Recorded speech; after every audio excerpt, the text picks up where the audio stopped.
Cytoplasm.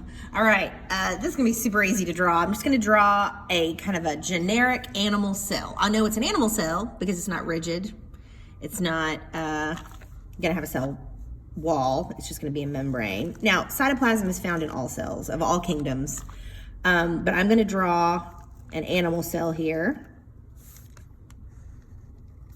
Like I said, cytoplasm is found in all cells across all kingdoms, even basic bacteria that doesn't even have a nucleus, they have cytoplasm. So cytoplasm is just the stuff inside of a cell. Cyto means cell, and plasm means liquid. Now I'm going to put liquid in quotations, and I'll get back to that in a minute. But cytoplasm is the gel-like fluid, the gel-like substance inside of any cell that all the organelles are found in the matrix of. If you want to think of it like a Jello mold or something that has like fruit suspended in it, you can kind of think of like the cytoplasm as the Jello and the organelles like the fruit. You probably saw that in elementary school textbooks and stuff like, or not textbooks, because y'all didn't have them. Just like illustrations and stuff of cells. But the cytoplasm is mostly water, mostly H2O. And then the other thing you need to know about cytoplasm has to do with these little quotations right here. Cytoplasm is a little mysterious. For being the cell liquid, you would think that's kind of dull. You know, how could something as basic as cytoplasm be mysterious? Well, because there's a lot of questions we have about cytoplasm that there is no answer to yet. You want to grow up and be a biologist? Answer some questions about cytoplasm?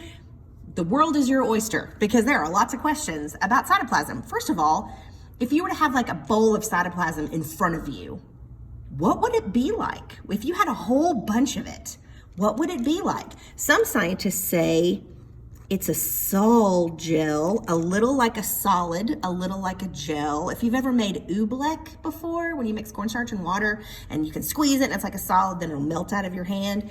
That's more of a sockwood, which is solid and liquid. This is more of like a sol gel. Some scientists, some biologists say cytoplasm's like this. Some biologists say that cytoplasm is actually more like glass, which is just like mind-bending to me. That something like that I've always thought of as like a liquid might be more like glass. Now, not just like glass on your window glass, but think about, have you ever seen people blow glass and hot glass? It is movable, but it requires some force and some effort to get things into it and around it and through it and to mess with it. So we don't really know if we had a whole bunch of cytoplasm, what it would be like. Something else that makes cytoplasm a little mysterious is materials have to move around in a cell. And we're going to talk a lot about that when we get to ribosomes in a little bit. But stuff has to move around inside the cell. The organelles are doing work and they're shipping out molecules, and things are coming through the membrane into the cell. Things are leaving the cell through the membrane. But when some items get into a cell, when they move through the cytoplasm, they can just zip around. Zip, zip, zip, zip, zip, zip. And like when I say zip, I mean like speed of light, like zip.